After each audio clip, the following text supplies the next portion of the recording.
felicidad, mi amigo, empieza con fe. Se llama Jesús y es el Verbo encarnado, la salvación y la seguridad de salvación.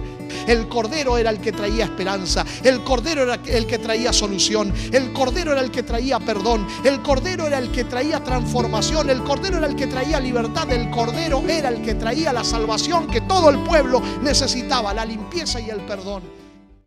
Buenas noches, ¿cómo están? Dios le bendiga.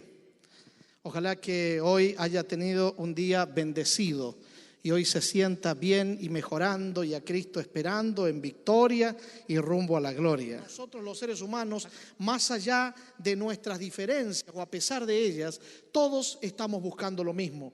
Y lo que estamos buscando lo hemos llamado nada más y nada menos que con el nombre de la felicidad. Todos queremos ser felices. Pero hemos descubierto que para ser feliz en esta vida no basta con querer ser feliz. Entonces nos preguntábamos, ¿será posible ser feliz? Porque también descubrimos que no alcanza para conquistar esa felicidad deseada el conquistar todo lo que nos hemos propuesto en la vida. A partir de la experiencia de un hombre que la historia registra la veracidad de su existencia, conocido con el nombre de Salomón, el sabio Salomón, terminamos descubriendo que sí, que es posible ser feliz.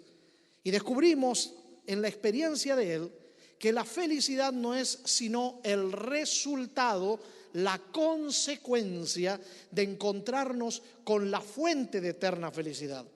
Y esa fuente de eterna felicidad tiene nombre, se llama Jesús, el Hijo de Dios. Pero decíamos también que después de haber escuchado ese mensaje, después de haber quizá los que no escucharon todo el mensaje, escuchan este pequeño, corto, escueto resumen, pueden surgirle en el corazón algunas preguntas, algunas ideas. Y yo les confesé anoche que algunas de esas preguntas también surgieron alguna vez en mi corazón. No sé si ya está puesta la presentación, si no, por favor, si me la pueden poner. Decía, anoche hablábamos acerca de que si Dios es fuente de felicidad, no sé si habrá alguien que me ayude en los controles para que puedan poner la presentación. Esta tenía que ver, el pensamiento, la idea en forma de pregunta sería, si Dios es fuente de eterna felicidad, ¿por qué existe en este mundo el dolor, el sufrimiento y también la maldad? Y hablando de esa maldad nos preguntábamos, ese mal, ¿de dónde vino? ¿Quién lo creó? ¿Cuándo se originó? Anoche analizábamos estas preguntas o nos hacíamos estas preguntas y decidimos iniciar un camino, transitar juntos en la búsqueda de respuestas, pero no basándonos en las capacidades intelectuales de personas que hayan vivido en la historia de este mundo y hayan expuesto sus teorías, sino que decidimos basarnos en el libro más autorizado de toda la historia de la humanidad y hacíamos referencia a la Sagrada Escritura, o como se la suele llamar también, la Santa Biblia. Ayer explicábamos por qué se la llama así. La palabra Biblia viene del vocablo griego biblos, que significa conjunto de libros, ya que este ejemplar, la Sagrada Escritura, no es sino un conjunto de libros, una especie de biblioteca ambulante. Allí están contenidos 66 escritos en 2 secciones, 39 en la primera sección llamada Antiguo Testamento y 27 en la segunda sección conocida o llamada con el nombre del Nuevo Testamento. Decíamos ayer que la Escritura Sagrada, la Santa Biblia, tiene la capacidad de darle respuestas a los seres humanos tocante a los interrogantes más profundos a nivel existencial que todos llevamos dentro de nuestro corazón. Incluso respuestas concernientes al origen del dolor, del sufrimiento y de la maldad. Pero también decíamos ayer que probablemente para encontrar respuestas tocante a estos interrogantes necesitemos remitirnos al origen, al comienzo, al principio, no solo del dolor, del sufrimiento, sino al principio, al origen mismo de la existencia de la vida en este planeta. Ayer mencionábamos que dentro de los 66 escritos que encontramos allí en la Sagrada Escritura o la Biblia, hay un libro que lleva ese nombre. Claro que nosotros lo conocemos por su expresión griega, que es la expresión Génesis.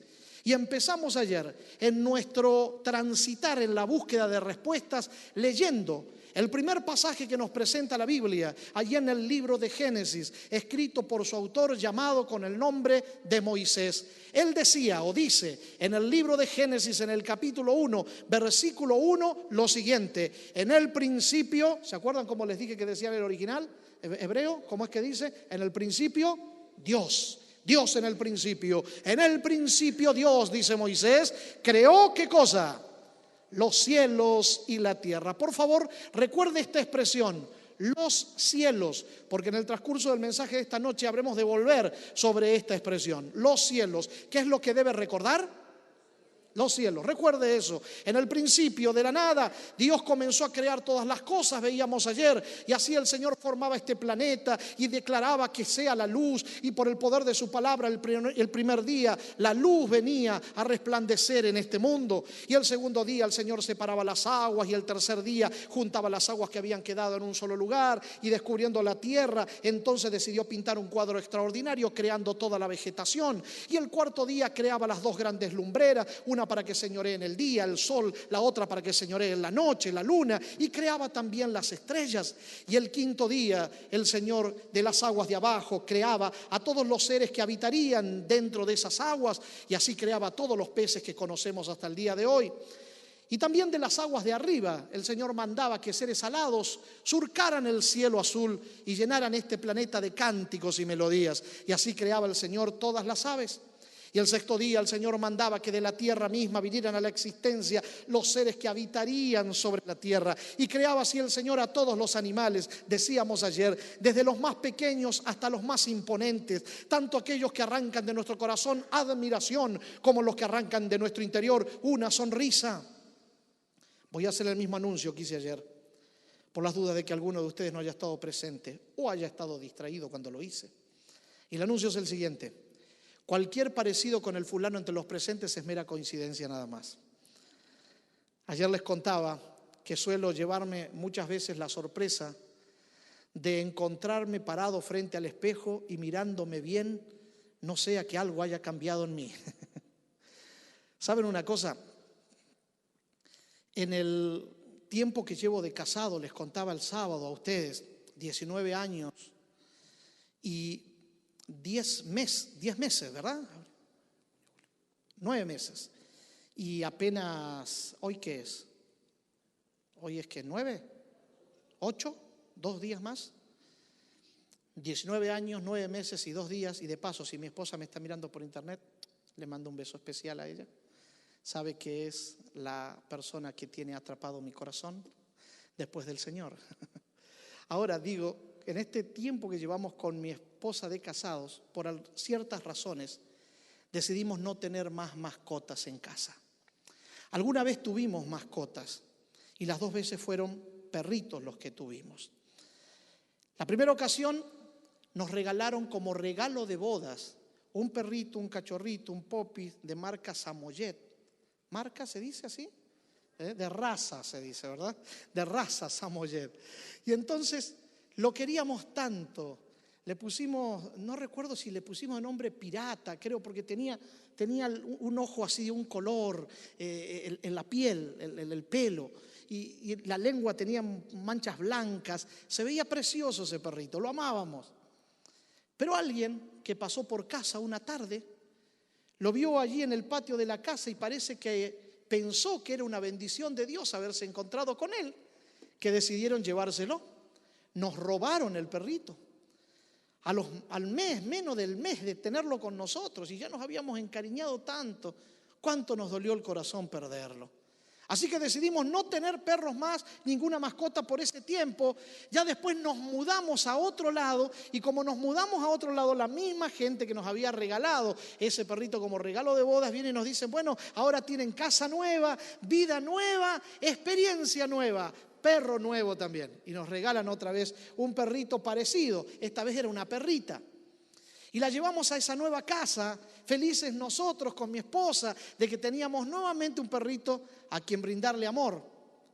Pero resulta que una tarde llegamos otra vez a casa del trabajo y encontramos que nuestra perrita estaba envenenada. Parece que la gente de alrededor no le gustaban los perros y decidieron acallar sus ladridos dándole comida envenenada. Llevamos al perrito al veterinario, pero no hubo caso, no se pudo salvar. Desde ese día decidimos no tener más mascotas en casa. Pero si algún día la Sociedad Protectora de Animales no me pusiera restricción alguna para yo poder tener la mascota que más me gustaría tener, ¿sabe usted qué animalito elegiría yo? Un monito. Claro que el único problema que me causaría a mí sería sacarlo a pasear por las tardes de la mano. No vayan a pensar las personas que se trata de mi hijo. Claro que yo no elegiría uno como este que ustedes ven allí. Yo elegiría algo así. ¿Qué le parece? Mire. Aunque para que se parezca a mí tiene que ser un poquito más gordito. Hasta ese sexto día, como veíamos ayer, Dios lo había hecho todo con el poder de su palabra, con el aliento de su voz. Él mandaba y las cosas eran hechas. Él decía y todo venía a la existencia. Pero ayer también vimos que algo extraordinario sucedió antes que el sexto día concluyera. El Dios soberano, el Dios supremo, decide tomar una forma particular y desciende a su creación. Se traslada por aquellos pasillos de ese huerto edénico y en un lugar de ese huerto se agacha y como un gran alfarero divino con sus propias manos comienza a formar a la criatura que sería la corona de su creación. Ante la vista y admiración de toda la creación, el Señor forma a la criatura que sería lo principal de este planeta. Y cuando esta hubo estado terminada, la tomó en sus manos, decide colocarla en medio del huerto, del jardín aquel. Y dice la Escritura, declara Moisés, nos presenta el libro de Génesis, que el Dios soberano alentó, sopló sobre la nariz de ese muñeco inerte de barro, soplo de vida, energía de vida, espíritu de vida. Y ese muñeco de barro se convierte en un nefesh, en un ser viviente, en una criatura, en una persona con vida. Un ser que Dios acaba de crear, transmitiéndole vida de su vida y produciendo un milagro en este mundo. Porque ayer decíamos que la vida en este planeta no es sino un milagro de parte de Dios. Así que este hombre recibe de parte de Dios la vida y cuando es creado y abre los ojos, lo primero que hace es contemplarse en su creador, porque a imagen y semejanza de ese creador había sido formado. Ayer hablábamos un poquitito acerca de lo que significa esta imagen y esta semejanza. Imagen significa algo que uno puede ver, algo que uno puede divisar con la vista. O sea, estamos hablando de que este ser era parecido a ese Dios cuando tomó esa forma particular. Pero también este ser fue creado a semejanza de Dios. Tenía ciertas características propias que son exclusivas de Dios, como perfección, bondad, santidad, justicia. Así como Dios es perfecto, justo, santo y bueno, de la misma manera ese hombre era perfecto, era santo, era justo, era bueno. Por eso se deleitaba en estar con Dios, en relacionarse con Dios, puesto que había una conexión especial entre él y su creador. Lo que el creador pedía, él se deleitaba en obedecer. De su corazón le brotaba la obediencia de forma natural, por esa conexión vital que tenía con el Padre Celestial. Él hacía todo lo que Dios le pedía y no necesitaba explicaciones. Un gesto, un ademán, una palabra de Dios bastaba para que este hombre entendiera la voluntad profunda del Eterno. Cosas que hoy a nosotros quizás nos costarían años de estudio para entender lo mismo. Dios lo creó, le mandó que ponga nombre a todos los animales, como vimos ayer. Adán salió a colocarle nombre a los animales y así como se llaman el día de hoy, fue como Adán los llamó. Y descubrió que todos estaban en pareja y él sintió la necesidad de tener junto a él a alguien con quien compartir la felicidad que Dios le había dado.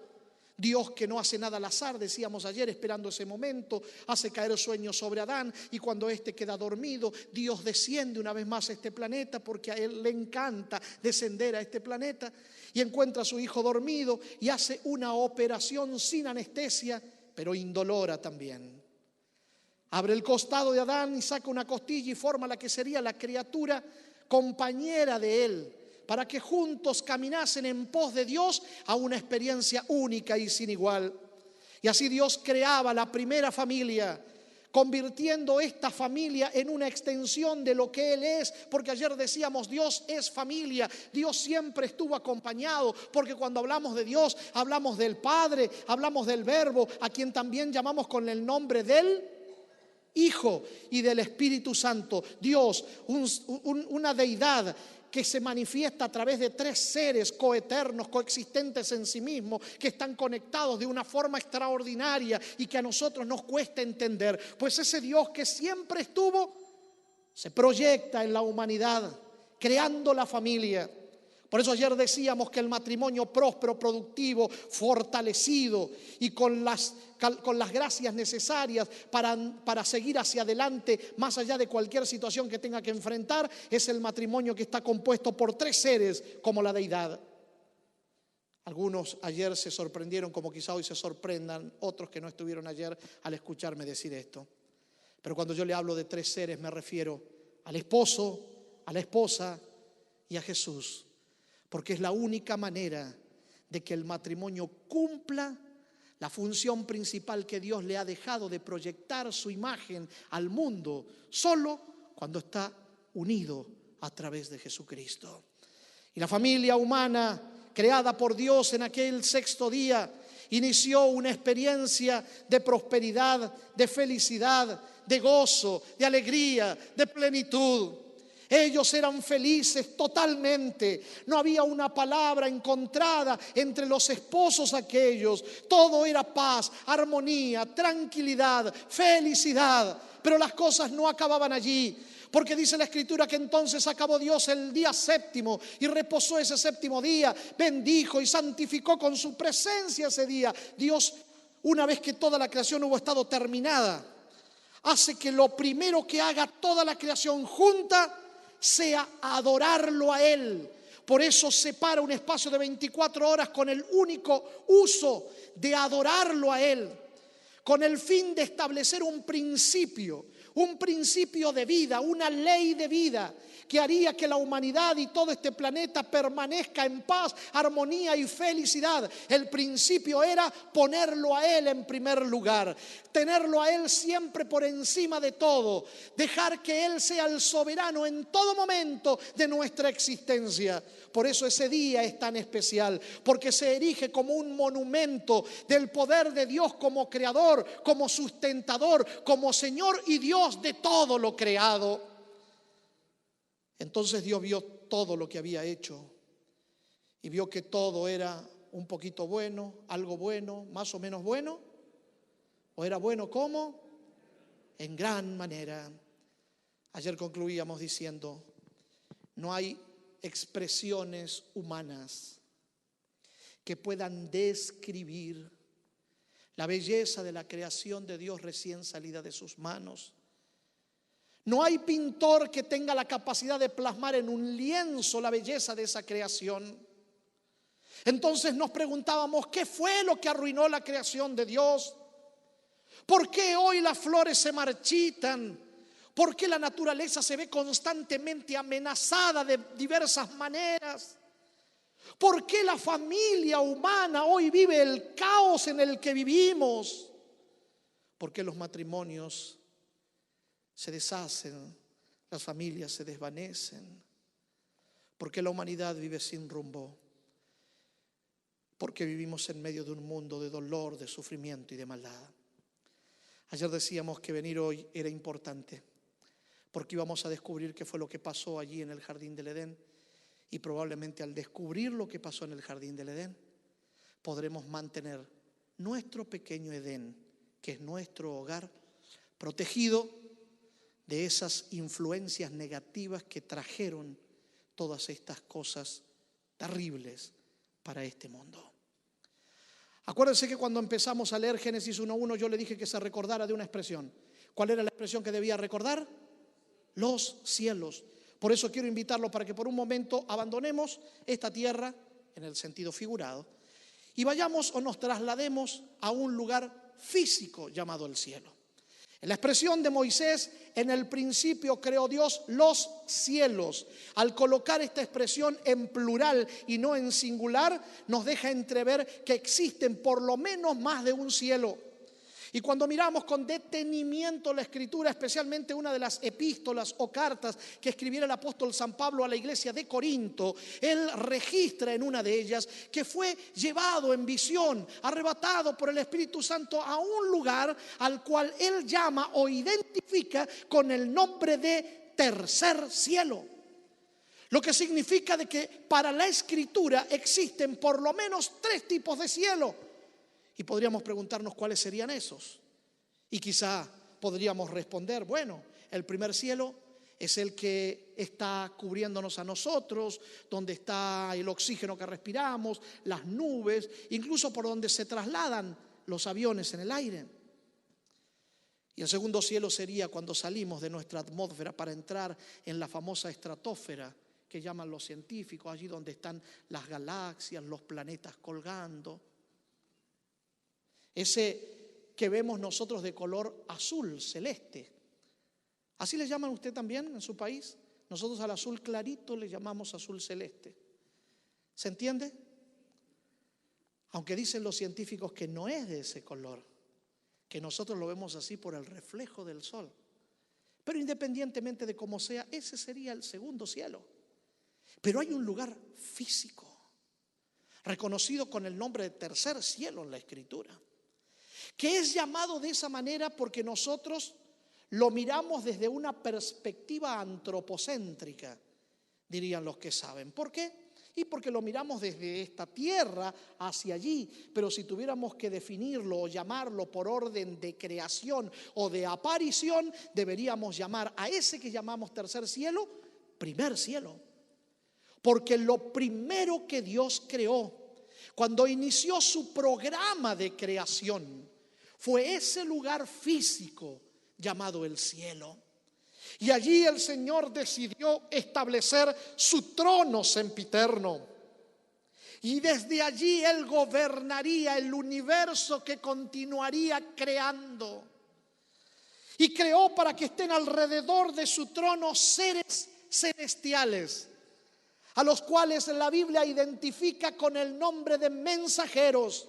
Pastor, yo siempre pensé que se llamaban ángeles. Y sí, ángeles, hoangelos, es la expresión en nominativo del griego que significa ángeles mensajeros. Eso es lo que significa la palabra ángel, mensajero. ¿Hay alguien aquí que se llame ángel? ¿Tenemos algún ángel aquí? Señor, mándales un ángel, por favor. Ángela, que sería el femenino de ángel. Pues cuando usted encuentre algún ángel, pregúntele, ¿cuál es tu mensaje? Porque ángel significa eso, mensajero. Estos serían los encargados de llevar los mensajes de Dios, los dictámenes del Eterno, para mantener el universo en paz, en armonía, conectados con el trono de Dios. Para esto el Señor no creó 1, ni 2, ni 10, ni 100, ni 1000, ni 2000, ni 1.000.000. Creó millares de millares para que estén alrededor de su trono. Dentro de los que decidió crear, Él creó a uno que sería de todos, escuche bien, el más parecido a Dios de todos los seres de la creación. Sería tan parecido a Dios que llevaría uno de los nombres con los que se lo puede llamar al Señor Jesucristo. Pastor, ¿de qué está hablando usted? Tengo una piedra en la mano a punto de apedrearlo por la barbaridad que está diciendo. Escúcheme bien. Muchas veces nosotros, motivados o movidos por algún prejuicio más que por una realidad, terminamos interpretando nombres especialmente como nombres negativos cuando estos no lo son. Me voy a explicar mejor. ¿Quién de ustedes, si fuese a tener un hijo en los próximos días, le pondría de nombre a su hijo Judas? Levante la mano, ¿quién haría eso? ¿Nadie levanta la mano? Pastor, ¿cómo voy a ser tan cruel como para ponerle a mi hijo ese nombre, Judas? Claro, porque usted asocia ese nombre Judas con un discípulo que el Señor tuvo que hizo algo tan feo como traicionar a su maestro por un par de monedas. Y entonces, a partir de allí, producto de esa situación o experiencia, para usted todos los Judas son malos. Sin embargo, usted va a encontrar en la Biblia que hay una epístola, una carta universal a la cristiandad escrita por Judas, que no es el mismo que traicionó al maestro. Ah, no, pastor, yo pensaba que era él que había escrito antes de ahorcarse. No. Ese es otro Judas, porque no todos los Judas son malos. ¿Me hago entender? Este pensamiento o este concepto de ese nombre como algo negativo es solo dentro del mundo cristiano. Porque hoy usted puede ir a Jerusalén o a las tierras polvorientas de Palestina y va a escuchar a las madres por la tarde llamar a sus hijos que vengan a tomar la merienda, y usted va a escuchar a madres decir: Judas, Judas, ven a tomar la merienda en la tarde. Y usted a lo mejor escucha eso y piensa: pero qué mamá perversa, malvada, que le pone ese nombre a su hijo. Ah, no. En el mundo cristiano sí se podría ver así. Y no estoy haciendo apología del nombre para que usted ahora le ponga ese nombre a su hijo, si va a tener un hijo pronto. No. Porque sí sería cruel en nuestra cultura, en nuestra realidad cristiana, ponerle ese nombre a un niño. Imagínense, pobrecito, cómo lo tratarían en la escuela. Pero para otras culturas, como es para la cultura hebrea, para los judíos en este caso, para los musulmanes o para otras de las etnias de este mundo, ese nombre Judas no significa lo mismo. Con esto estoy diciéndole que no se espante por lo que estoy diciendo acerca del nombre que llevó este ángel, que es uno de los nombres con los que se suele o se puede llamar a Jesús. Y ahora me explico mejor. ¿Sabía usted que Jesús tiene, según la Biblia, o por lo menos los que nosotros encontramos o identificamos en la Biblia, más de 170 nombres? ¿Por qué tantos, pastor? Nunca conocí una persona que tuviera tantos nombres. ¿Sabe lo que pasa? Es que cada nombre en la Biblia presenta o transmite particularidades propias de aquel que lleva ese nombre. Cuando Jesús nació en esta tierra, el ángel Gabriel le dijo a María que no podían ponerle otro nombre, debía ser llamado con el nombre de Jesús.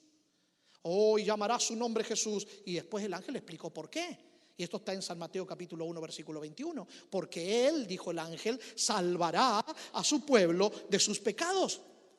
Jesús se llamó Jesús porque él había venido a ser Jesús. No entiendo, pastor. ¿Sabe usted lo que significa el nombre Jesús? Jesús significa Salvador. Así que, ¿qué había venido a ser Jesús? El Salvador. Jesús vino a ser Jesús, vino a ser el Salvador. Por eso le pusieron ese nombre. Cada nombre tiene una interpretación, o sea, un significado. Y todos esos nombres que Jesús tiene describen aspectos de lo que Él es. No existe un nombre que pueda describir la plenitud de lo que Cristo es. Por eso tiene tantos nombres. Y cuando caminemos en la tierra nueva con Él por la eternidad, descubriremos de tanto en vez nuevos nombres de Jesucristo, porque su grandeza es inagotable y por la eternidad aprenderemos más y más y más de Él. Dígame si eso no es maravilloso. A este ángel lo llamaron con el nombre de Lucifer. Claro, usted escucha y dice: qué nombre feo. Insisto, es por lo que pasó con el ángel. Pero ¿sabe usted lo que significa o quiere decir Lucifer? ¿Quién de ustedes, cuánta gente de México hay acá? ¿Puedo ver las manos, gente de México? Órale. Es cierto, me dijeron a mí que en México hay dos tipos de personas: los gimnastas y los espirituales. Me dijeron que los gimnastas son los que están todo el tiempo motivándose al movimiento y andan diciéndose: ándale, ándale, ándale. Y los espirituales son los que se motivan para la oración y andan diciendo: órale, órale. ¿Es cierto eso? A ver, los mexicanos, ¿Usted le pondría, si tuviese una hija, el nombre de Lucero a su hija? Ay, como que les gustó más. Es que se acuerdan de la Lucero famosa de México. ¿Sabe cómo se puede traducir también el nombre de este Lucifer? Lucero. Mire cómo cambió ya la cosa. ¿Sabe usted qué cosa es el lucero? Te mira en el atardecer que el sol todavía está allí resplandeciendo con sus rayos, o se está yendo ya, pero mira el firmamento, hay luz, no ve estrellas titilar en el firmamento, y de momento ve una que se enciende primero. Pero resulta que en la mañana, cuando el sol despunta con sus rayos en el horizonte, hiriendo las tinieblas, desvaneciendo la oscuridad, usted mira al cielo y ve que esa estrella, que fue la primera en encenderse, es la última en apagarse. A esa estrella se la llama el lucero, pero también es llamada en la Biblia con la expresión de la estrella resplandeciente de la mañana. Ese es el lucero. Porque ¿sabe lo que quiere decir Lucifer? Lucifer quiere decir portador de luz. En el capítulo 22 del libro de Apocalipsis, el vidente de Patmos, conocido con el nombre de Juan, el discípulo amado, dice que Jesucristo es la verdadera estrella resplandeciente de la mañana, porque Jesús es el verdadero portador de luz. Jesús es el único que tiene luz propia, y su luz no se apaga nunca jamás. Por eso un día, estando en esta tierra, dijo: yo soy la luz del mundo, el que me sigue no andará en tinieblas, mas tendrá la luz de la vida. ¿Qué le parece a usted? Así que a este ángel lo llamaron con ese nombre porque era un reflejo de Cristo, era parecido a Jesús. Y le digo más, ¿se acuerda cuando ayer hablamos que Dios creó al hombre? Dios lo creó, ¿se acuerdan cómo fue que lo creó? Imagen, o sea, parecido a él. O sea que cuando Dios vino a esta tierra, tomó forma ¿de qué? ¿De qué? De ser humano. ¿Es ser humano Dios? No, pero tomó forma humana y creó a ese ser a su imagen y semejanza. ¿Sabe lo que Dios hacía cuando se reunía con los ángeles? Tomaba forma de ángel. Y como la persona de la divinidad que se mezcla con la creación y es quien lleva a cabo los designios y planes de la deidad, ¿quién es esa persona? La segunda de la divinidad. Por eso se la llama con el nombre del Verbo. El Verbo es la parte activa, es el que se relaciona, el que se mezcla, el que habla, el que viene, el que ejecuta. Jesús, cuando se relacionaba con los ángeles, se vestía con las ropas del arcángel y se llevaba o colocaba el nombre que solo él puede llevar. Vestidos de ropas del arcángel, se llamaba o se llama Miguel. No vaya a pensar que Miguel es un ángel, y no vaya a pensar que el arcángel significa ángel, porque arcángel significa jefe supremo, soberano de los ángeles. Y ese era Jesús. Ahora escuche bien, cuando Dios creó a estos seres celestiales, los creó con la capacidad de poder sacar conclusiones, razonar, para poder tomar decisiones. Porque los creó con libertad, lo que nosotros llamamos con el nombre de o la expresión de libre albedrío. Ahora este ángel poderoso, totalmente parecido a Cristo, eran tan parecidos que un día el mismo Dios tiene que llamar la atención de los ángeles y poner a Jesús y a este ángel uno al lado del otro y hacerle entender a las criaturas celestiales que Cristo era Dios, que Miguel era tan eterno como él, porque es parte de la deidad. Pastor, ¿y de dónde saca usted eso? Hay un libro muy interesante que le recomiendo, se llama Patriarcas y Profetas. Léalo, le va a gustar muchísimo. Habla de este tipo de cosas en los primeros capítulos. Ahora escúcheme bien. Este ángel, al verse tan parecido a Jesús, este ángel era poderoso, bello y hermoso. ¿Usted cree que Jesús es poderoso, bello y hermoso? Entonces, ¿a quién se parecía este ángel? Este ángel, viéndose tan parecido a Cristo, pensó: como la deidad, la divinidad, Dios, está compuesto por 3 seres: Padre, Verbo, Espíritu Santo, y yo soy tan parecido a uno de ellos, ¿por qué en vez de 3 no podría estar compuesta por 4? Dios tuvo que explicarle: eso no es posible, porque nosotros somos creadores y tú eres criatura. Pero le gustó tanto ese pensamiento, esa idea, que se quedó acariciándola en su corazón y lentamente empezó a darle rienda suelta a sus pensamientos en cuanto a cómo sería o cómo haría si él fuera Dios. Y empezó a cuestionar los designios de Dios, y poco a poco se empezó a apartar del eterno. Y aquí viene la desgracia de la criatura. Hemos sido creados para vivir en conexión con Dios. Cuando nos desconectamos de Dios, viene la desgracia, viene nuestra destrucción. Porque Dios es fuente de luz, Dios es fuente de verdad, Dios es fuente de santidad. Y cuando nos desconectamos de Él, perdemos todas esas cosas.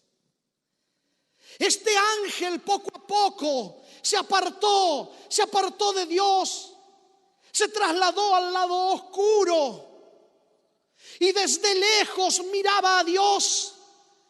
Pero como estaba tan lejos, ahora lo veía distorsionado.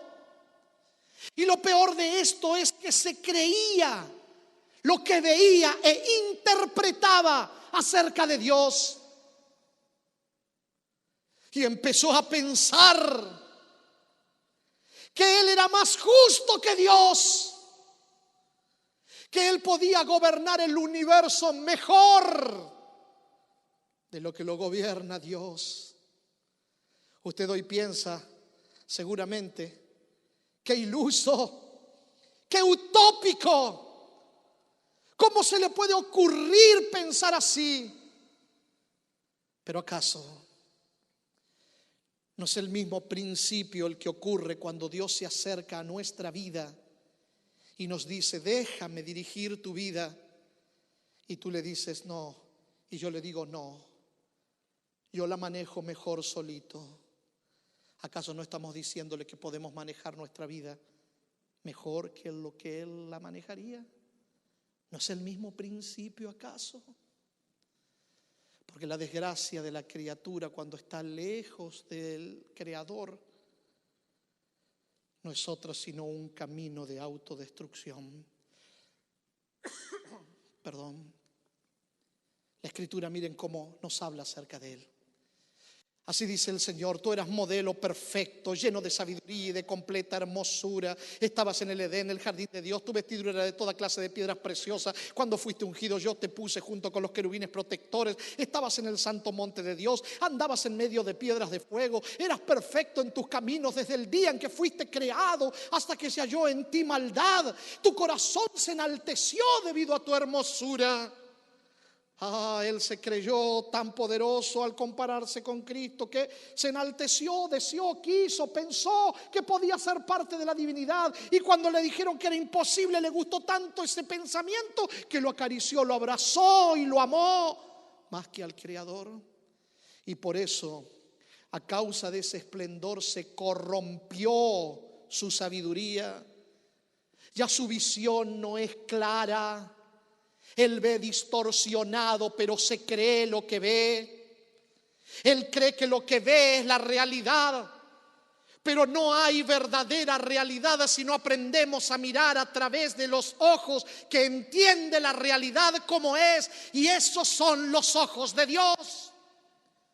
Por eso el jovencito, cuando lo nombraron rey siendo tan joven, él dijo: ¿cómo haré para gobernar? Miró al cielo y dijo: Señor, por favor, quiero Yochmah. ¿Sabe usted lo que es eso? Sabiduría. Pero ¿sabe lo que significa Yochmah en el hebreo? Significa Aprender a mirar con los ojos de Dios. Eso es sabiduría. Sabiduría es estar conectado con aquel que es fuente de sabiduría para que me revele sus designios, para yo poder andar en él. Este ángel, corrompido su corazón, todo lo ve distorsionado y lo que es peor, se lo cree y se lo transmite a los millares de ángeles que están bajo su cuidado. Se convierte en el engañador maestro. En la misma presencia de Dios empieza a separar a estos seres. La tercera parte, usted sabe, de todos aquellos seres celestiales se unieron con él en la rebelión. Y poco a poco empezó a desear cada vez más el querer ocupar el lugar de Dios. La Escritura sigue diciéndonos de él: ¿cómo has caído del cielo? ¿Cómo lo llama? Oh lucero, hijo de la mañana, has sido derribado al suelo. Tú que debilitabas a las naciones, tú que has dicho en tu corazón: subiré al cielo en lo alto, hasta las estrellas de Dios levantaré mi trono, y me sentaré en el monte de la asamblea, en las regiones más distantes del norte. Subiré sobre las alturas de las nubes y seré, ¿qué cosa? No, imposible, dice el Creador. No puedes, tú eres criatura. Pero él no quiso aceptar. Se abrazó a su pensamiento, se unió con aquellos que se convirtieron en sus seguidores, en sus séquitos, sus acólitos. Y ahora ellos planean algo terrible.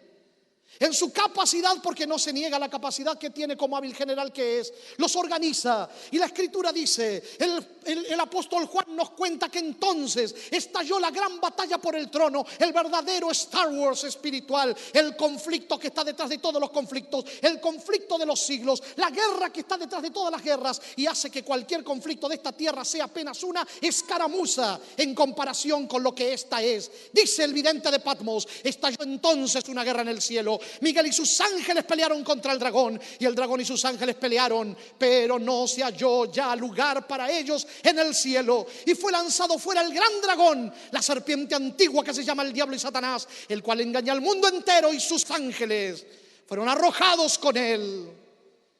En ese momento, cuando se vio vencido, derrotado, expulsado, condenado a vagar por los aires sin rumbo, se llenó de tanto odio, de tanto rencor, de tanta ira contra Dios, que dejó de ser Lucifer y ahora sería el enemigo, el adversario, Satanás. Porque eso es lo que significa Satanás: adversario. Y le juró a Dios que como no puede tocarlo a él, tocaría la creación para causarle dolor al corazón de Dios. Y se convertía ahora en el enemigo no solo de Dios, sino también en enemigo de la creación.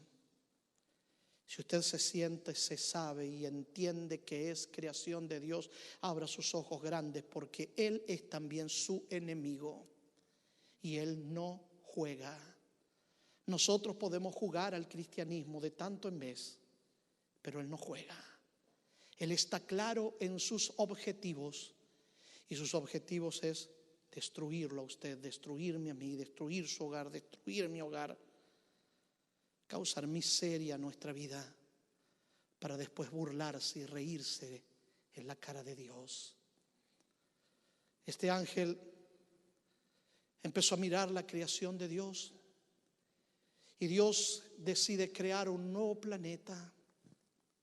Ese planeta tenía criaturas que eran un tanto inferior a los ángeles, pero con características parecidas a ellos.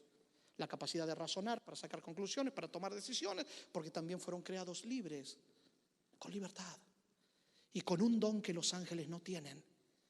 Y eso fue lo que hizo estallar de ira el corazón de este ángel rebelde. Porque estas criaturas llamadas seres humanos tenían la capacidad de transmitir vida, siendo copartícipes con Dios en la procreación de otro ser semejante a ellos. Se llenó de tanta ira que dijo: ese será mi objetivo principal. Volvamos a este planeta. En un lugar paradisíaco indescriptible se encontraban nuestros primeros padres. Todo paz, armonía y felicidad, porque Jesús estaba en el centro. Dios le tuvo que contar a ellos lo que pasó allí en el cielo con ese ángel rebelde. Entonces les dijo de la siguiente manera: mandó Dios el Eterno al hombre: puedes comer de todo árbol del huerto, pero del árbol del conocimiento del bien y del mal no comerás, porque el día que comas de él, ¿cómo termina diciendo? ¿Sabe usted cómo dice en el original hebreo? Pastor, ¿te acuerdas? El día que comas de él, muriendo morirás. Y tú dirás, pero ¿qué locura es eso? ¿Cómo que muriendo morirás? ¿Acaso no es más ilógico, irónico decir vivimos muriendo? La Biblia es más consecuente al decir el día que comas de ese árbol, muriendo morirás. Comenzarás a morir lentamente. Cada día estarás más cerca del sepulcro. Ya no será una vida completa ni plena. Como muerto irás muriendo cada día. Ustedes conocen la historia. Dice la Biblia que la serpiente era astuta. Claro, hoy nosotros miramos una serpiente como esa que se ve en pantalla y nos da hasta escalofríos, repulsión, porque es un animal detestable. Pero la serpiente no era así antes. Cuando usted hace un análisis más exhaustivo acerca del tema de la serpiente, usted va a descubrir algo interesante. Yo se los digo así rapidito, quizás sea para otra ocasión hablar un poco más de esto, pero digo, cuando usted mira, Juan en el capítulo 12 de Apocalipsis lo llama serpiente, pero también lo llama dragón. Y después usted descubre que Isaías en el capítulo 27, versículo 1, hace lo mismo, lo llama serpiente, lo llama dragón, pero introduce otro nombre más con el que llama al mismo personaje, y lo hace con el nombre Leviatán. Y cuando usted analiza qué es lo que se dice en la Biblia acerca del Leviatán, especialmente en el capítulo 41 del libro de Job y otros capítulos más, usted termina descubriendo que es verdad lo que dice Juan en el capítulo 12. Esa serpiente antigua es el gran dragón. Entonces se entiende que esa serpiente tenía alas y era capaz de volar e introducirse en las aguas de arriba como en las aguas de abajo. Probablemente sea parte de aquellos Tahananim que el Señor creó el quinto día, cuando habla la Biblia de los animales, de los monstruos marinos que eran capaces de estar en las aguas de abajo como en las aguas de arriba. Un animal, como lo describe Job en el capítulo 41, capaz de andar por el firmamento provocando admiración mientras sacan fuego por la boca. Digo, a muchas personas dicen que los dragones son animales mitológicos y los dejan allí en la mitología, diciendo como que la Biblia tomó de la literatura mundanal. Sin embargo, yo he llegado a la conclusión que es al revés, que son los escritores de otras partes que tomaron de las verdaderas historias que están en la Biblia. Pero cuando usted analiza la literatura, especialmente esta literatura mitológica, como es la literatura griega, la más sobresaliente, encuentra un personaje llamado Hércules. Digo, ¿usted no vio una vez a un Hércules en la Biblia? Un muchacho de pelo largo, fornido y corpulento, así como yo no soy, llamado Sansón. ¿No lo vio allí? ¿Me hago entender lo que estoy diciendo? Así que es muy probable que ese dragón haya existido y que haya sido extinto en el diluvio, es muy probable. Es más, he estado leyendo bastante sobre esas cosas y un día encontré una publicación de alguien que decía dragones o dinosaurios, o mejor dicho, dinosaurios o dragones, y después decía un encabezado: muchos científicos creen que los restos fósiles que se han encontrado de muchos dinosaurios no son sino restos fósiles de aquellos antiguos dragones del pasado. Pero eso sería para otro tema. Pero volviendo al punto, lo importante y resaltante de esto es que esa serpiente fue utilizada por el enemigo de Dios. Ayer decíamos que hoy vamos a aprender cómo Él actúa. Y lo primero que tenemos que aprender es lo siguiente: nunca vayamos a los lugares donde Dios nos dijo que no tenemos que ir. Dios le había dicho a Adán y a Eva: no se acerquen a ese árbol. Ellos no debían ir allí. Primera cosa, nunca vayas a un lugar donde Dios no esté presente, donde Dios te haya dicho que no vayas, porque estás en peligro. Número dos, si un día estás en un lugar donde no debes estar y te das cuenta, vete rápido de allí. Que nada ni nadie te convenza para quedarte un poco más. No. Eva estaba allí, se dio cuenta que no debió estar allí, se dio la vuelta para irse, escuchó una voz que la llamaba. No era ni la voz de Adán, ni la voz de Dios, ni la voz de Jesús. Sabía que era la voz de ese ángel rebelde. Así que decidió darse la vuelta para decirle a ese ángel que no la moleste. Tercer error, con ese ángel no se puede hablar. No debes buscarlo, no debes entrar en relación ninguna con él, porque ese ángel tiene la habilidad y la capacidad de atrapar nuestros sentidos de alguna manera y terminar convenciéndonos de que la verdad es mentira y que la mentira es verdad. Eva se dio la vuelta para decirle que no la moleste y de momento se encontró con el animal más poderoso de la creación de Dios. Usted dirá, pero pastor, ¿cómo el animal más poderoso de la creación de Dios? Sí, imagínese usted a ese animal andando por el cielo, alado, con los colores del arco iris a su alrededor, echando fuego por la boca. Usted diría, me da miedo a mí. Claro, usted siente miedo hoy por lo que pasó allí en el capítulo 3 de Génesis, pero antes el miedo no era parte de la humanidad. Antes que miedo, ver algo así producía admiración. Era el animal que más presentaba la grandeza, el poder, la soberanía, la majestad de Dios. Cuarta cosa que usted tiene que entender, que este ángel rebelde nunca se presenta como es. No se presentó como el ángel caído que era, como el ángel rebelde, no. Se presentó a través del animal más poderoso de la creación de Dios, impresionando el corazón de Eva. Porque él sabe muy bien cómo impresionarnos. Él sabe cómo atrapar nuestros sentidos. Eva se quedó mirando a ese animal que le habló diciendo, ¿de veras que Dios te dijo que no comas de ningún árbol? ¿Había dicho Dios eso? No. ¿No sabía este ángel lo que Dios había dicho? Sí que sabía. ¿Está él improvisando? No, él no juega, insisto. Él está diciendo eso, y con eso que está diciendo está intentando provocar varios signos de pregunta en el corazón de Eva. Primero, está tratando de llevarla a un terreno donde él la pueda dominar. Segundo, está tratando de desenfocarla para que ella deje de mirar lo más importante y mire lo menos importante o lo periférico. Explíqueme, pastor. Primero, está haciendo que ella camine al terreno de la duda, porque con su expresión, Dios te dijo que no comas de ningún árbol, está queriendo meter duda en el corazón de Eva, porque eso es interpretado por Eva. Acuérdense que Eva tenía una mente brillante, recién salida de las manos de Dios. Escuchó esas palabras y pensó, no, Dios sería injusto si creara árboles frutales y no nos dejara comer de ellos. ¿Cómo sería? No puede Dios hacer eso. Introduce la duda en el corazón de Eva. El enemigo sabe que si nos lleva al terreno de las dudas nos tiene controlados, porque la duda nos paraliza, la duda nos hace sentir incapaces, la duda nos debilita, la duda nos reduce, la duda nos termina destruyendo interiormente. Él sabe eso. Por eso nos quiere llevar siempre a ese terreno. Nunca dudes de lo que Dios te dice. Nunca dudes de cuánto Dios es capaz de amarte. Cuando vienen los problemas, las dificultades, las vicisitudes, las adversidades, al corazón viene la duda. ¿Será que Dios me ama? ¿Será que Dios está conmigo? Yo soy tan malo que Dios me abandonó. Dios nunca te abandonará. Dios nunca te dejará. Dios siempre te amará. Tú eres lo más importante para Dios. Grábatelo en el corazón. No dejes que Él te diga otra cosa.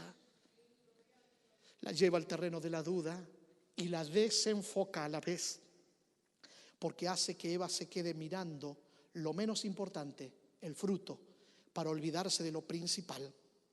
¿Qué era más importante? ¿El problema era comer o no comer del fruto? No. ¿Cuál era el problema? ¿Obedecer o desobedecer? No. Porque la obediencia o la desobediencia es el resultado de la confianza o desconfianza de Dios. Entonces el tema principal era confiar o no confiar en Dios. Con Dios siempre fue por fe, mi amigo. Con Dios siempre es por fe y con Dios siempre será por fe. Porque nunca sabremos todo de Dios. Siempre tendremos que confiar en Él. ¿Me hago entender? Así que el ángel la desenfoca para que ella se quede mirando el fruto. El fruto no era tan... Aparte, ¿qué puede haber de malo en una creación perfecta? Ella se queda mirando el fruto. Intenta defender a Dios. Quinta o sexta cosa que jamás debes hacer: intentar defender a Dios. Dios no te necesita a ti como defensor. Es al revés. Eres tú el que necesita que Dios te defienda. No pelees tú las batallas porque no son tuyas, son de Él. Déjaselas a Él. Él peleará y entonces tú serás vencedor cuando aprendas a vencer de rodillas, confiando en Él. Sométete a Él. y el diablo huirá de vosotros, dice el apóstol. Eva dice, no, Dios dice que podemos comer de todos los árboles, menos de este, porque dice Dios que el día que comamos de este árbol vamos a empezar a morir. A ver, ¿no entiende bien ella qué puede haber de malo en ese fruto? Y el enemigo le dice, no, Eva, no vas a morir. ¿De dónde sacaste esa locura? Es más, ¿quieres que te cuente la verdadera historia de la creación? A ti te dijo ese ser luminoso que anda por ahí, que es Dios, ¿verdad? Que Él creó todas las cosas. Primer día la luz, segundo día las aguas separadas, tercero la vegetación y juntó el mar, el cuarto las lumbreras, las estrellas, etcétera. ¿Y tú le crees, Eva, ese cuentito de niños? Te voy a contar la verdadera historia de la creación, my dear Eve. Mira, resulta que hubo una explosión en el espacio.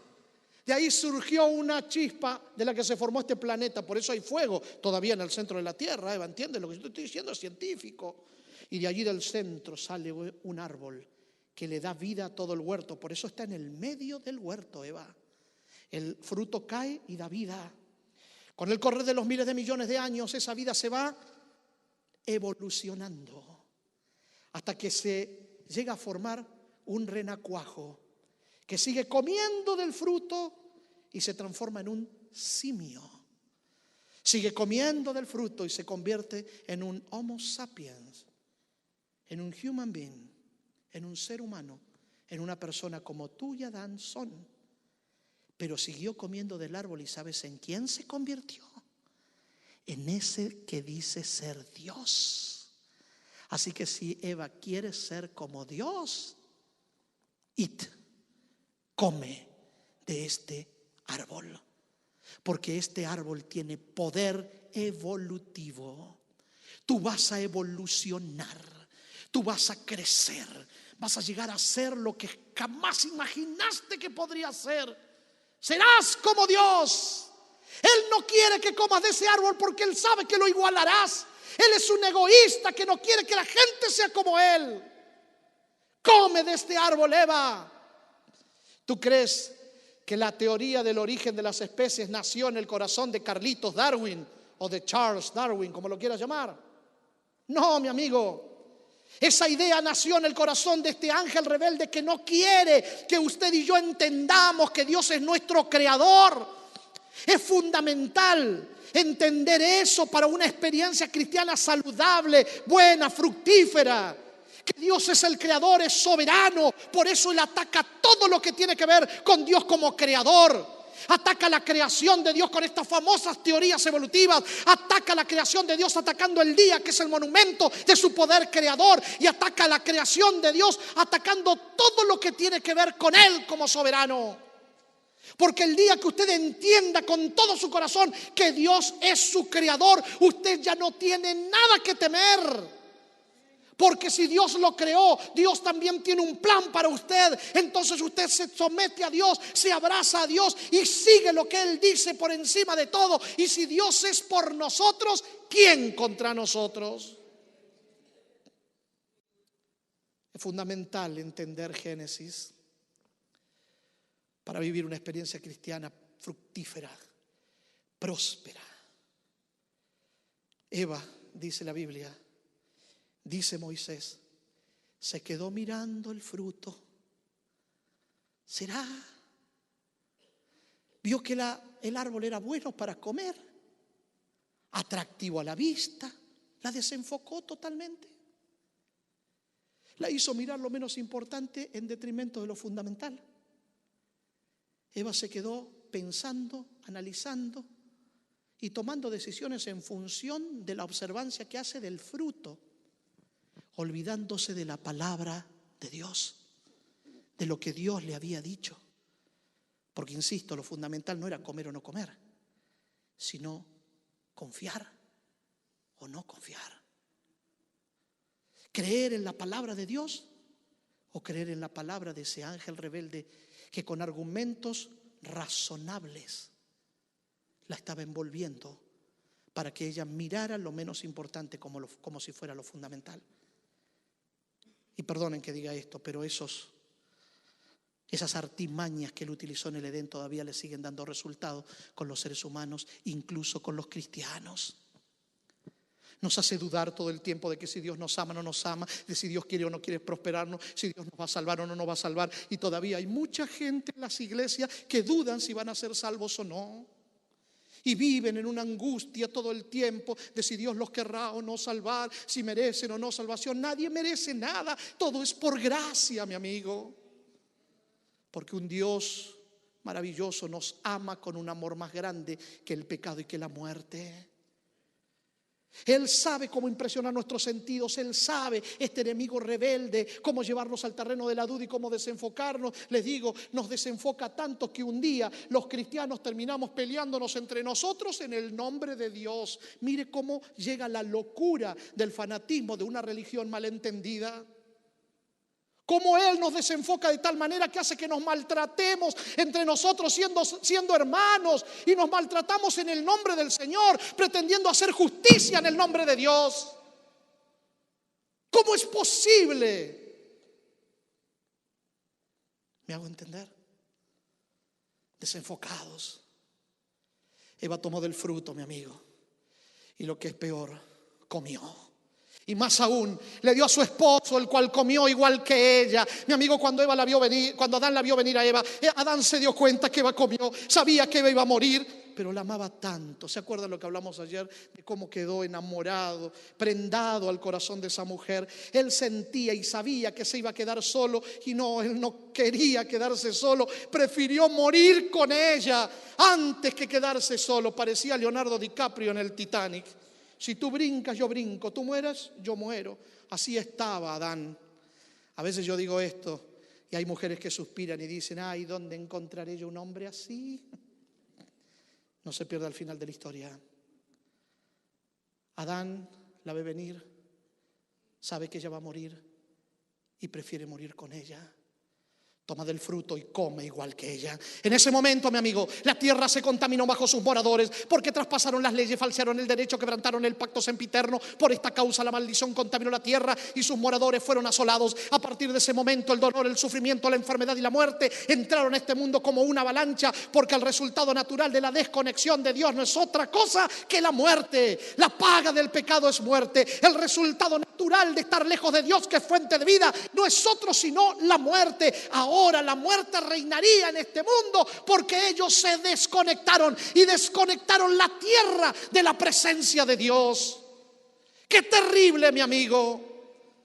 Adán y Eva, en la decisión que tomaron, mataron, asesinaron a todo este planeta. Ellos tuvieron que ver que lo que Dios les había dicho era cierto. Debieron abandonar el jardín del Edén, tuvieron que ver las consecuencias de su mala decisión. Tuvieron que ver a los animales enojados, peleándose entre ellos, enojados, asustados con ellos.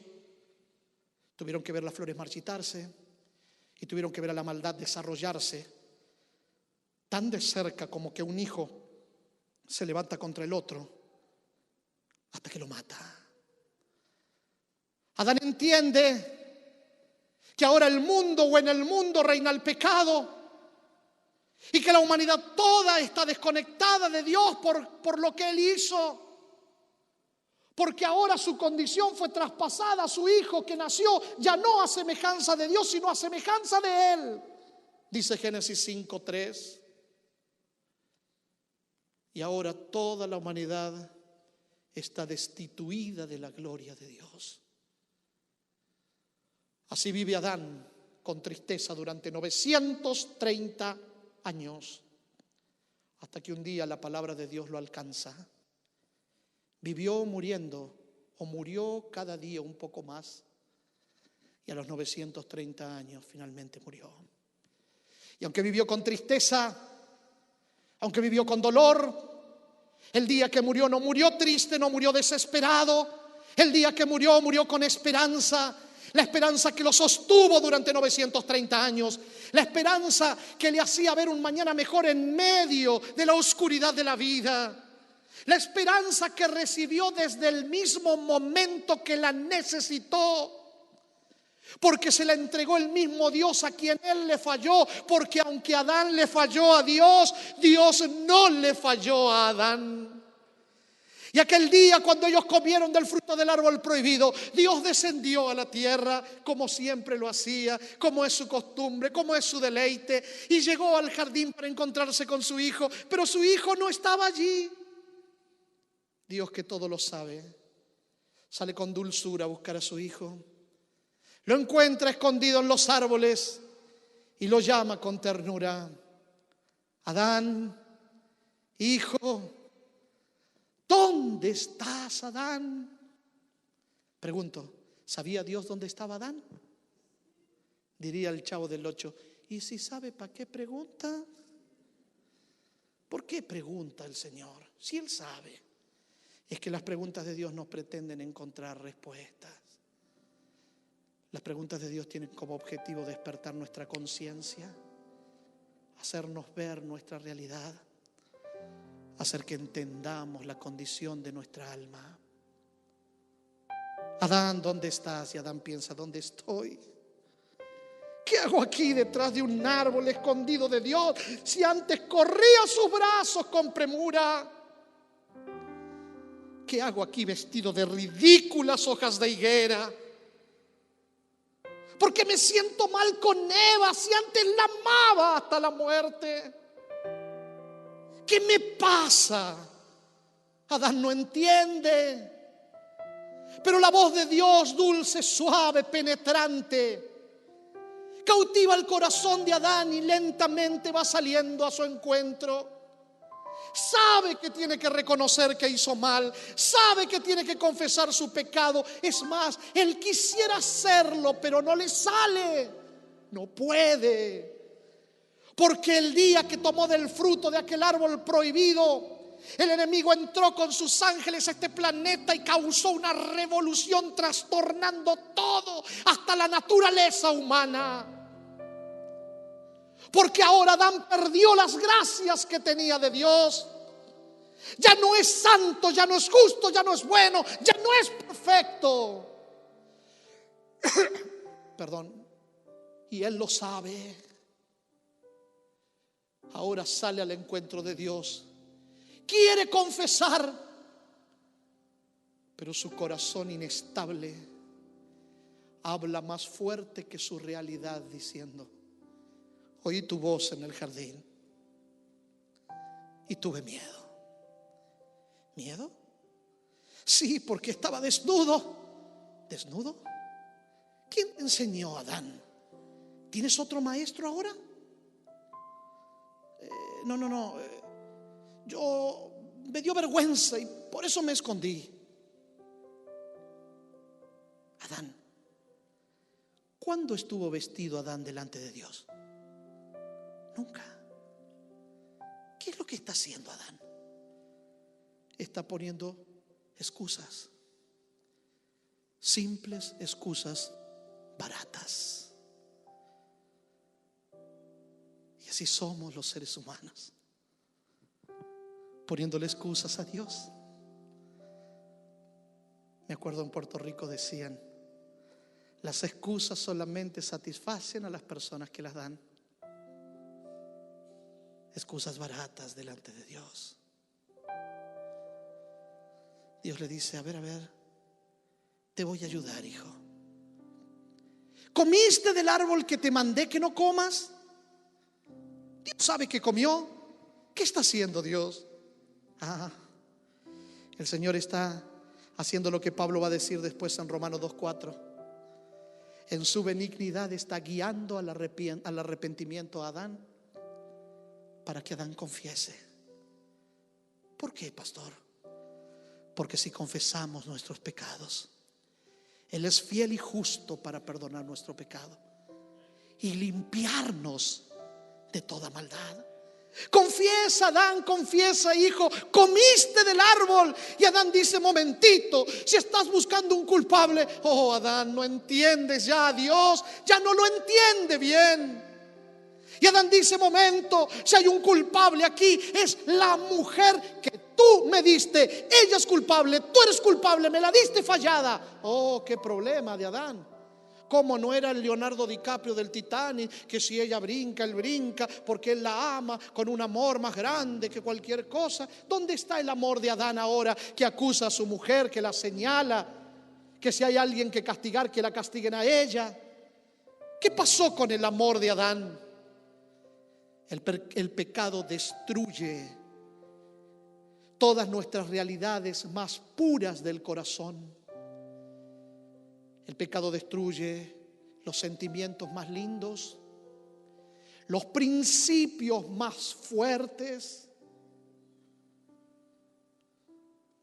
Yo me imagino a Eva mirando a Adán y diciendo: pero ¿qué le pasa a este hombre? Con este mamarracho de hombre me casé yo, que cuando vienen los problemas me echa la culpa a mí. Y lo que pasó en el jardín del Edén se repite vez tras vez en los matrimonios muchas veces. Cuando viene el problema, cuando viene la dificultad, empiezan a echarse la culpa uno al otro. Fue tu culpa, no, tú lo hiciste, no, tú no lo hiciste, tú dejaste, no, fuiste tú dijiste, no, porque tú no hiciste. Allí empezó todo. Dios mira a Eva y Eva dice: momentito, fue la serpiente que tú creaste. Y desde aquel día la humanidad echándole la culpa a Dios de la desgracia de este mundo. ¿Tiene Dios la culpa? Pero sabes, aunque Él no tiene la culpa, decidió tomar la culpa en sus manos. Decidió hacerse responsable para traer solución. Aprendamos de Dios. En los momentos de crisis, antes de buscar culpables, busquemos solución. Y seguro encontraremos solución en Él. Y desde aquel día el Señor recorre los huertos edénicos de este planeta, llamando a cada corazón, preguntándole a cada hijo: hijo, ¿dónde estás tú? ¿Dónde estás, hijo? ¿Realmente eres tan feliz como soñaste? ¿Eres lo que siempre quisiste ser? ¿Lograste lo que tanto anhelabas? ¿Tienes la paz que siempre deseaste? ¿Tienes la plenitud de vida que yo puedo darte? Y desde aquel día Dios está llamando a sus hijos para que vengan a sus brazos y se reconecten con Él. Cuando miro esa figura de cómo Adán falló y cómo Dios lo trató, no puedo hacer otra cosa que exclamar: oh, amor de Dios, qué inmensidad.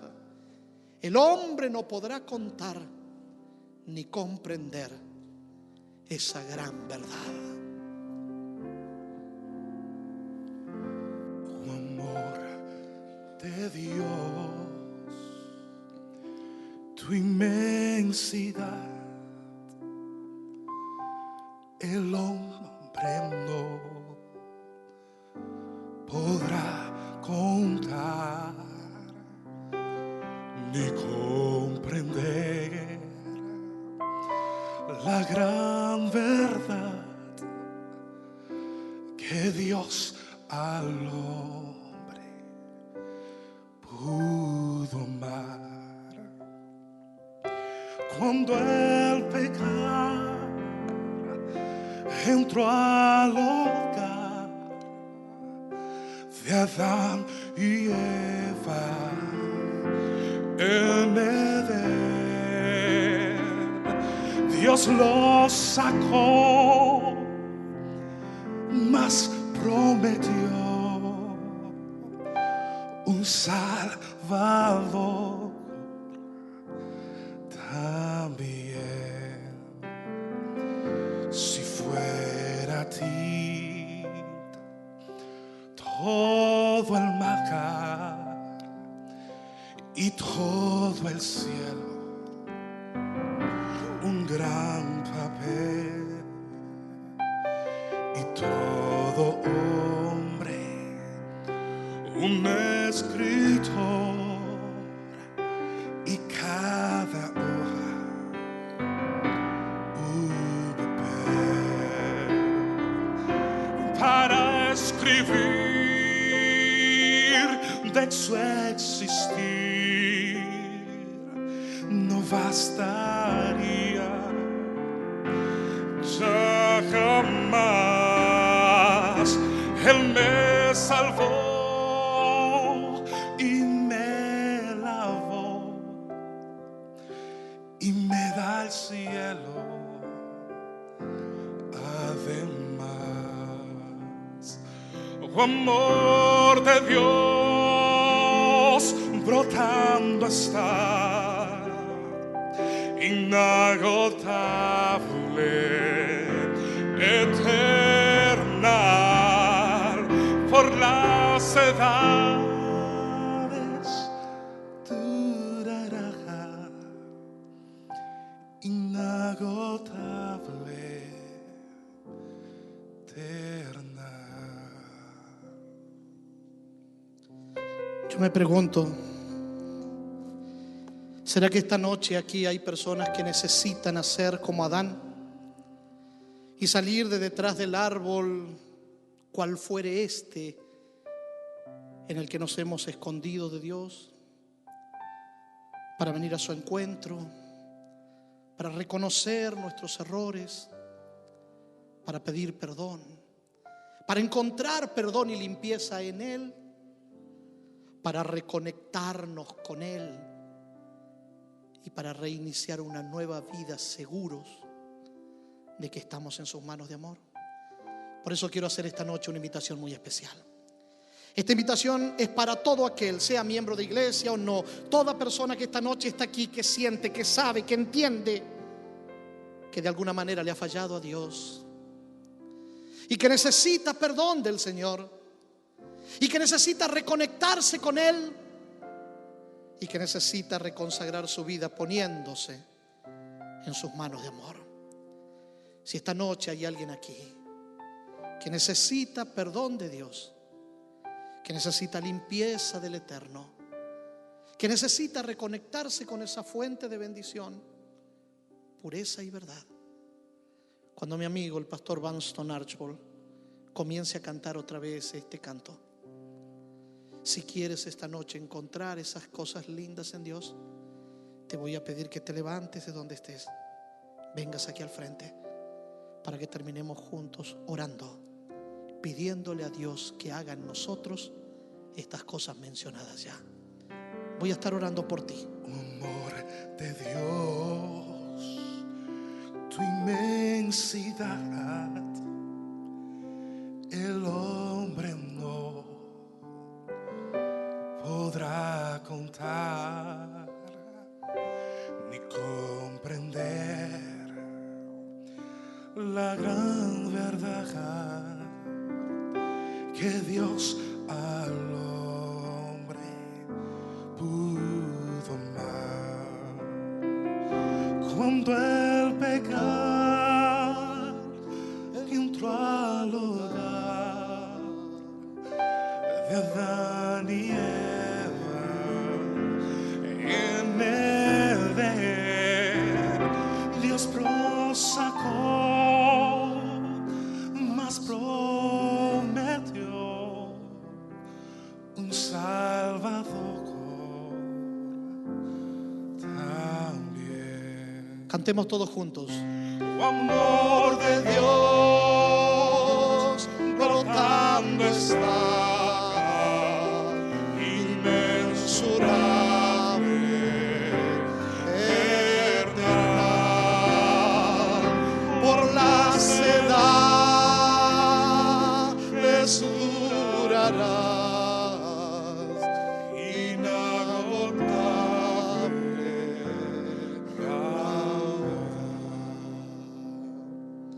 Señor, gracias.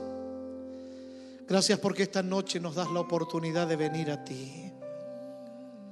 Porque en realidad tú vienes primero a nosotros. Nos buscas. Y aquí nos encuentras detrás de diversos árboles. Árboles de indiferencia, árboles de pecado, árboles de orgullo, árboles de lejanía. En fin, Señor, son tantos.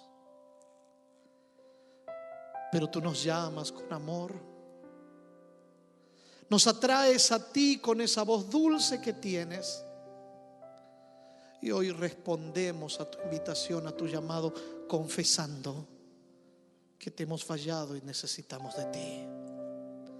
Perdónanos, Señor. Límpianos con la sangre del Cordero. Cúbrenos con la justicia de Jesucristo. Lávanos con el agua del Espíritu y transforma nuestra vida para que podamos servirte con alegría, porque tú eres un Dios de amor. Gracias por escucharnos. Gracias por recibirnos. Gracias porque ya estás respondiendo esta oración. Y esta noche hay perdón. Y esta noche hay limpieza. Y esta noche hay virtud de tu presencia para irnos de aquí seguros de que quedamos en tus manos. Gracias, Señor. En el nombre que está sobre todo nombre oramos. En el nombre de Jesús. Amén. Amén. El Cordero era el que traía transformación. El Cordero era el que traía libertad. El Cordero era el que traía la salvación que todo el pueblo necesitaba, la limpieza y el perdón.